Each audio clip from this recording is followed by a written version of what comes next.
말씀 보겠습니다. 말씀은 로마서 1장 16절 말씀입니다. 로마서 1장 16절 말씀. 자, 우리 다 같이 한번 읽어보겠습니다. 시작. 내가 복음을 부끄러워하지 아니하노니 이 복음은 모든 믿는 자에게 구원을 주시는 하나님의 능력이 됨이라. 먼저는 유대인에게요 그리고 헬라인에게로다. 아멘. 기도하겠습니다. 좋으신 하나님 아버지 감사를 드립니다. 오늘 하나님께 이 예배를 올려드리며 또 말씀을 나눕니다. 말씀 가운데 하나님께서 임재하여 주시고 저희 심령을 다스려 주시옵소서. 예수 이름으로 기도드렸습니다. 아멘. 제가 초등학교 시절의 얘기를 한번 드리겠습니다. 이제껏 제가 한 번도 안 한 얘기예요. 아마 초등학교 4학년쯤 된 걸로 알고 있는데요. 저희 반에 한 친구가 전학을 왔습니다. 근데 이 친구가 예사롭지가 않은 거예요. 우리가 요즘에는 학교 점심시간에 급식을 하는 걸로 알고 있는데 그때는 도시락을 싸들고 다녔어요.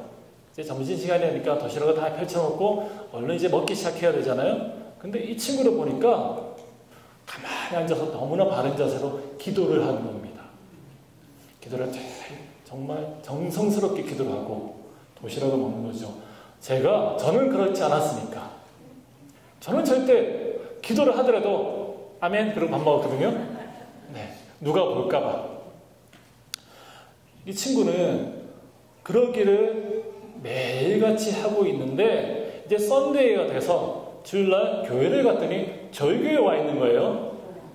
저희 교회에 처음 이제 등록하신 어느 집사님의 딸이었어요.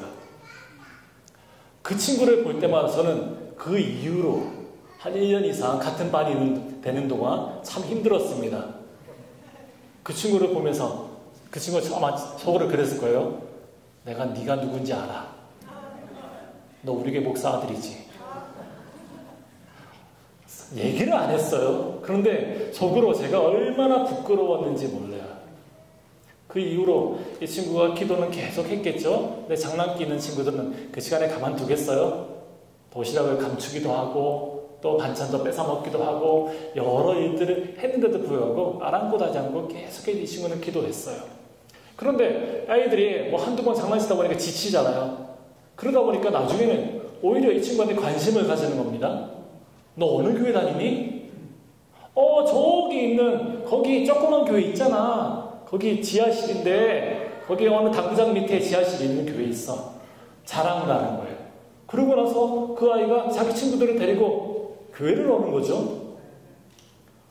저는 그런 짓 안 했는데. 저는 절대 우리 교회 얘기하지 않았는데 왜 그랬을까요? 우리 교회가 지하실이니까, 비가 새는 곳이니까, 냄새 나는 곳이니까 누구한테도 얘기하고 싶지 않았어요. 근데 이 친구는 우리 교회가 너무나 자랑스럽더라는 거죠. 그리고 그 친구 덕분에 저희 학년이 이제 부흥이 됐어요. 야, 정말 지금은 그 친구가 어떻게 지내고 있는지는 모르겠습니다. 아마 그 친구가 저를 지금 봤으면 깜짝 놀랄 거예요. 어떻게 네가 목사가 되었네? 할렐루야. 네, 여러분들에게 교회는 어떤 곳입니까? 자랑스러운 곳입니까? 아니면 저처럼 부끄러운 곳이었습니까? 오늘 우리가 읽은 본문은 복음을 말하고 있습니다. 복음은 예수 그리스도입니다. 하나님의 아들 되신 예수님께서 죄로 죽을 수밖에 없는 우리를 위해서 대신 죽으신 그 이야기입니다. 죽음을 이기시고 또 부활하신 사건이 복음이에요. 부활하시고 또 승천하신 주님께서 보혜사 성령님으로 우리와 지금도 영원히 함께하고 계신다. 그것이 바로 복음입니다. 복음은 그러니까 예수 그리스도의 십자가의 이야기인 줄 믿습니다. 그렇죠? 그렇게 복음을 부끄러워하지 않는 것, 그것은 다름 아니라 예수를 부끄러워하지 않는 것입니다. 교회는 예수를 자랑하고 이야기하는 공동체, 그렇죠? 교회에서 예수를 빼버리면 그 존재의 의미가 없습니다. 그럼에도 불구하고 계속 계속해서 강조하고 또 강조하고 또 강조해도 지나침이 없는 것은 교회는 예수를 부끄러워해서는 안 된다는 겁니다. 교회가 진짜 사랑해야 될 것 무엇이겠습니까? 바로 복음이에요. 교회 내 숫자, 교회당의 크기, 교회에 많은 풍부한 재정, 아니면 화려한 부대 시설, 뭐 이런 것들이 교회의 자랑거리가 되어서는 안 된다는 거죠. 만약 그것이 자랑거리가 된다면 초등학교 때 제가 교회를 부끄러워했던 것과 다르지 않다라는 거죠. 같은 괴를 가지고 있는 겁니다. 교회의 좋고 나쁨을 따지는 데 있어서 그런 것들이 중요한 거리가 되지 못한다는 거죠. 교회가 끝까지 붙들고 나가야 할 것은 다름 아니라 복음인 줄 믿습니다. 바로 예수 그리스도예요. 저와 여러분들이 섬기는 교회 공동체가 정말 예수님만을 자랑하는 그런 공동체 되기를 간절히 소망합니다. 구체적으로 예수를 부끄러워하지 않는다. 그런 교회는 무엇을 의미하는가 한번 살펴보기로 원합니다. 첫 번째로 예수님을 부끄러워하지 않는 것은 그런 교회는 십자가를 자랑하는 교회입니다. 십자가의 능력을 인정하는 교회예요. 16절 말씀 다시 한번 읽어보겠습니다. 내가 복음을 부끄러워하지 아니하노니 이 복음은 모든 믿는 자에게 구원을 주시는 하나님의 능력이 됩니다. 먼저는 유대인에게요, 그리고 헬라인에게로다. 예수를 부끄러워하지 않는 것은 다름 아니라 십자가를 부끄러워하지 않는 겁니다. 십자가가 무엇인가요? 원래 십자가는 형틀입니다. 그 십자가에 극악한 범죄자들, 정치범들을 달아내었습니다. 십자가는 인간이 고안해낸 모든 그 사형의 방법 중에서 가장 극악하고 무자비한 것 중에 하나라고 합니다. 십자가에 달린 자는 숨이 끊어지는 그 순간까지 그 고통을 고스란히 견뎌야만 했고요. 수치심에 떨어야만 했습니다. 그것도 아주 길게 말이에요. 우리 주님은 그저 6시간 동안 달려 있었잖아요. 그건 있을 수가 없는 일이죠. 정말 하나님께서 정말 주님을 사랑하신 거예요. 원래는 기록에 따르면 이틀, 3일, 길게는 일주일, 열흘까지도 달려있다고 그래요. 달려있는 동안은 어떻게 되겠습니까? 숨이 끊어질 것 같은 그런 고통을 맛보아요. 온갖 짐승들이 와서 쪼고 뜯어먹을 거예요. 그리고 원래 벌거벗겨 달리기 때문에 사람들이 다 손가락질하겠죠. 얼마나 끔찍했으면 지나가는 사람들이, 구경하는 사람들이 지나가다가 저 십자가가 보이면 고개를 돌릴 정도였습니다. 가족 중에 누군가가 십자가에 달렸다. 이거는 가문의 수치예요. 그래서 십자가에 달려서 죽은 사람들의 이름이 역사에 남아있지가 않습니다. 십자가를 연구했던 학자에 따르면 십자가에 달린 사람은 너무나도 많은데 그런데 이름이 안 남아있다는 거예요. 부끄러우니까요. 그런데 우리 주님이 그런 십자가에 달려 죽으셨습니다. 세상의 어느 종교가 사형수를 범죄인을 신앙하겠어요. 그것도 생명을 얻을 수 있는 유일한 길이라고 자랑하겠습니까? 그런데 바울은, 오늘 말씀을 기록한 바울은 십자가를 자랑하고 있습니다. 다른 성경인 갈라디아에서는 예수를 몸에 새겼다라고 증거하고 있어요. 갈라디아서 1장 16절 말씀에 보니까 이후로는 누구든지 나를 괴롭게 하지 말라. 내가 내 몸에 예수의 흔적을 가지니고 있노라. 바울이 말하는 그 흔적이 무엇이겠습니까? 바로 십자가죠. 바울은 자신의 삶의 모든 중심에 십자가를 새겨 놓았습니다. 이 말은 예수 그리스도의 십자가가 전부라는 거죠. 여러분들에게 십자가는 자랑입니까? 여러분들의 십자가는 어떤 의미를 가지고 있습니까? 주님께서는 마가복음 8장 38절 말씀에서 누구든지 이 음란하고 죄 많은 세대에서 나와 내 말에 부끄러워하면 인자도 아버지의 영광으로 거룩한 천사들과 함께 올 때에 그 사람을 부끄러워하리다 라고 말씀하셨어요. 주님은 세상을 음란하고 죄 많은 세대라고 부르고 있습니다. 음란이 무엇인가요? 어떤 성적인 것만을 의미하는 것이 아닙니다. 이 말씀에서. 다른 성경에서 보니까 절개가 없다라고 표현하고 있어요. 이런 것을 볼 때 악함의 다른 표현인 거죠. 세상은 어떤 목적을 위해서 유혹하고 흔들리고 모략이 또 배신이 온갖 악함이 난무하는 곳이지 않습니까? 세상이 자랑하는 그 화려함과 명예와 부와 쾌락, 이 모든 것들이 죄라고 말하는 것과 관련이 없다라고 말할 수 있나요? 주님께서 말씀하시는 것은 그렇게 죄로 가득한 세상에서 교회 역시도 얼마든지 영향을 받을 수 있다라고 말하는 것입니다. 주님을 배신할 수 있다라는 의미인 거죠. 그런데 그 결국은 무엇이에요? 죽음인 거죠. 죽음. 말씀에서는 주님께서 그런 세상을 이겨나갈 수 있는 방법을 주님께서 말씀하시고 있는 겁니다. 그것은 당신의 말씀을 부끄러워하지 않는 겁니다. 이것만이 음란한 세대에 흔들려서 넘어질 수 있고 뒤섞이고 망가질 수 있는 그런 가운데 건짐을 받을 수 있는 유일한 길이라는 거죠. 다른 방법은 없습니다. 오직 복음밖에 없는 줄 믿습니다. 그렇게 십자가는 세상을 이기는 능력이 있는 것입니다. 좀 더 나가서 그렇다는 말씀에서 주님의 그 말씀이 무엇일까? 마가복음 8장 31절 말씀에 보니까 인자가 많은 고난을 받고 장로들과 대제사장들과 서기관들에게 버림바 되어 죽임을 당하고 사흘 만에 살아나야 할 것을 비로소 그들에게 가르치시되, 주님께서는 제자들에게 당신이 당하게 되는 그 십자가의 길에 대해서 말씀하셨습니다. 그랬더니 32절, 이어지는 32절 말씀에서 베드로가 나섰어요.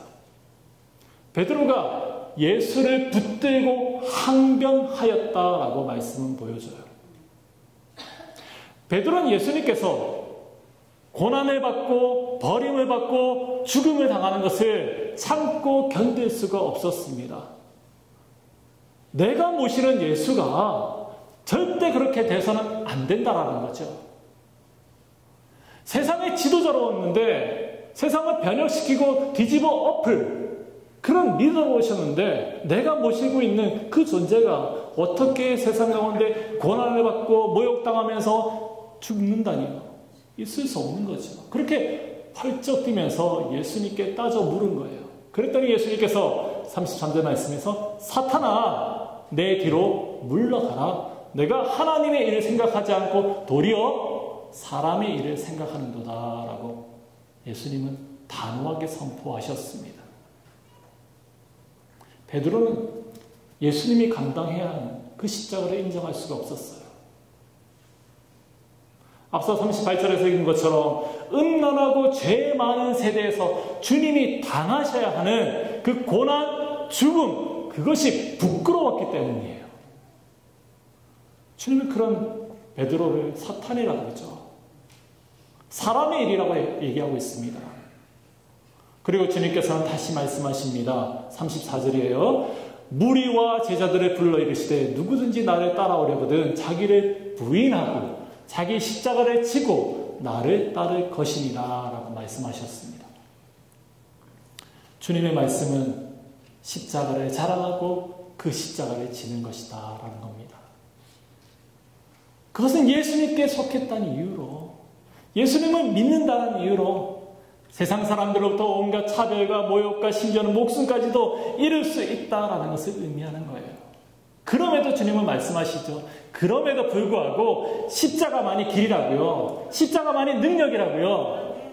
십자가는 모든 믿는 자를 구원하여 주시는 그런 능력이 되어주심을 우리가 믿음으로 고백하기 원합니다. 십자가는 멸망케 하는 음란한 세상에서 끌어내어주는 능력입니다. 교회에 다니고 있다고 해서 안심하지 마시기 바랍니다. 주님의 십자가 능력이 아니면 교회도 세상에 만연한 죄에서 자유할 수가 없어요.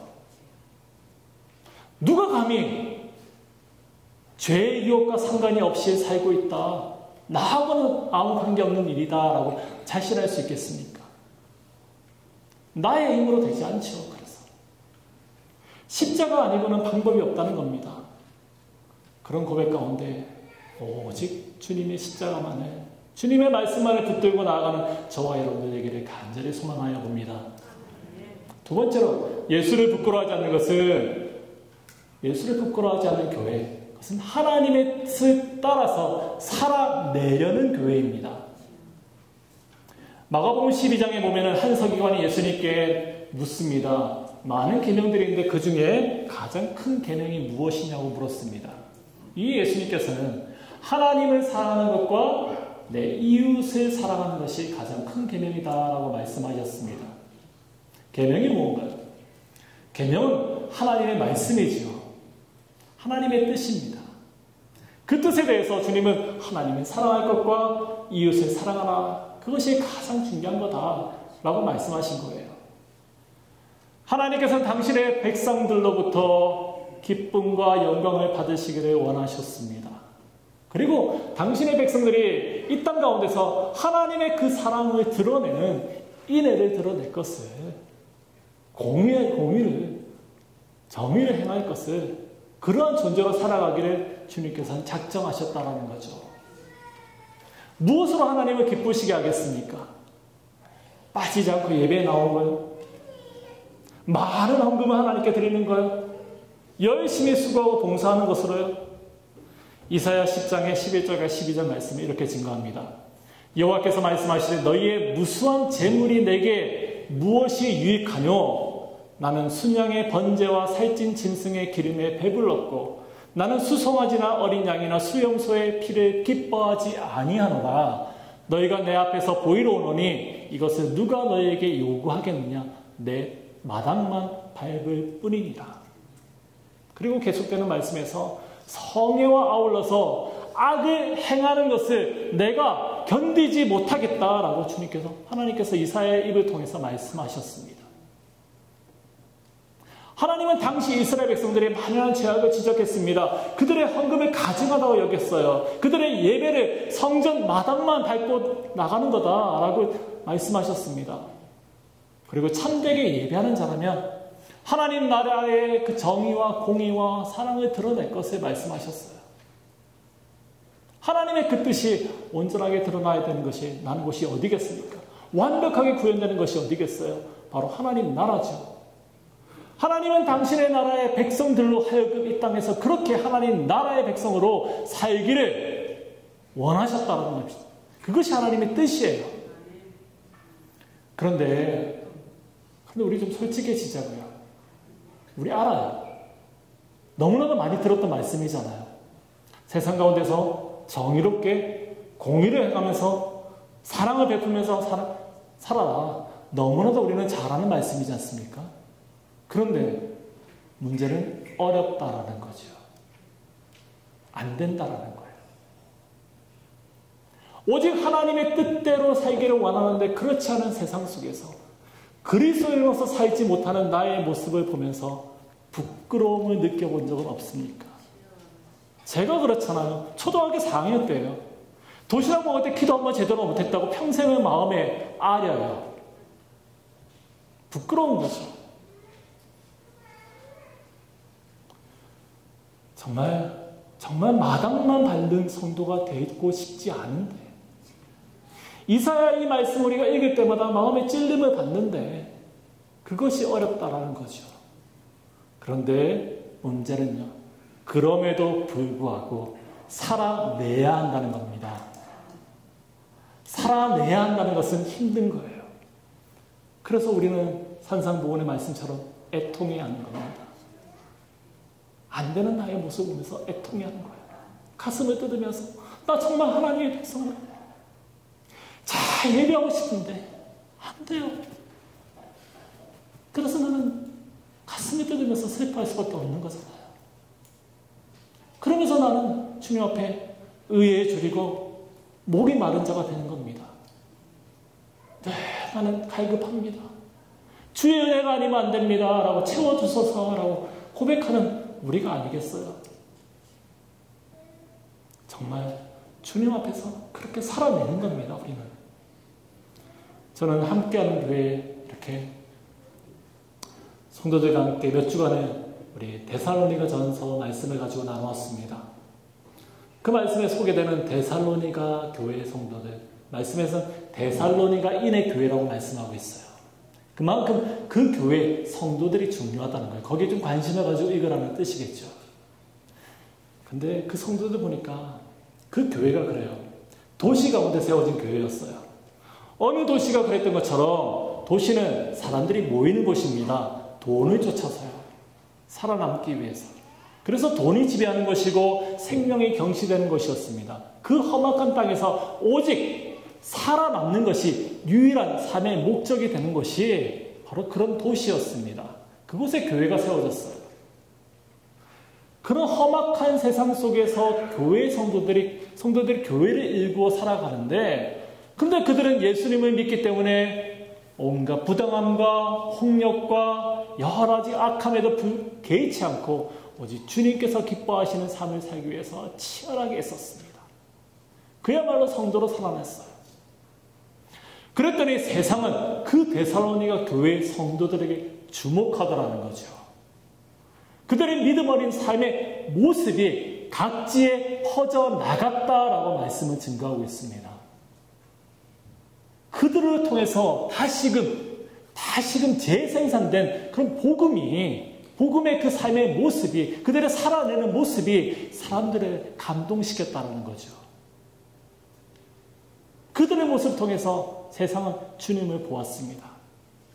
그들이 드러낸 것은 무엇이었겠어요? 바로 복음입니다. 복음을 살아내었다는 것입니다. 우리 교회 공동체가 정말 그런 공동체 되기를 간절히 소망해 봅니다. 여전히 세상은 말씀처럼 음란하고 죄 많은 곳이지만 그 땅에 세워진 우리 함께하는 교회, 복음을 살아내는 교회 되기를 간절히 소망합니다. 오직 예수만을 드러내는 그런 교회 되기를 간절히 또한 바라고 소망합니다. 여러분들은 예수님을 부끄러우십니까? 예수님을 부끄러워하는 것은 예수님이 하나님의 아들이심을 인정하지 않는 겁니다. 예수님을 부끄러워하는 것은 생명의 십자가를 자랑하지 않는 거예요.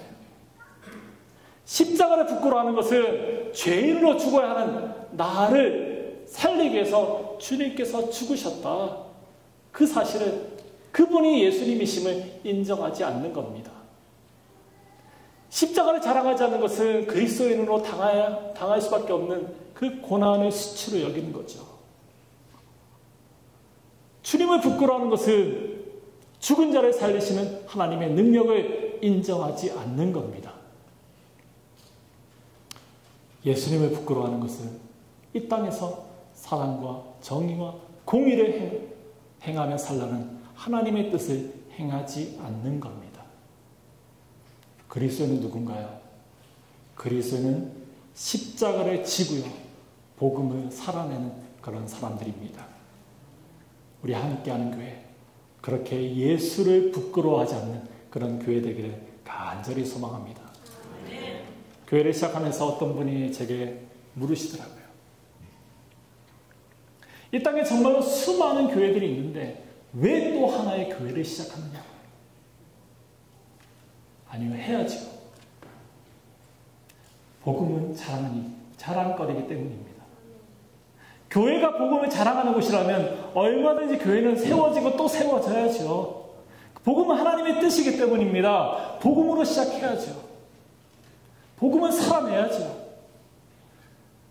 정말 저희 함께하는 교회, 이 땅에서 또 하나의 교회가 되기를 원합니다.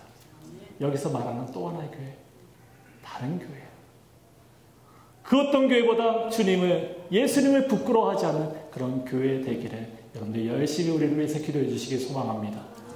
함께 기대하면서 저와 여러분들이 속한 교회, 모든 교회가 무엇보다 그 어떤 것보다 오직 예수님만을 자랑하는 그런 교회 되기를 간절히 축원합니다.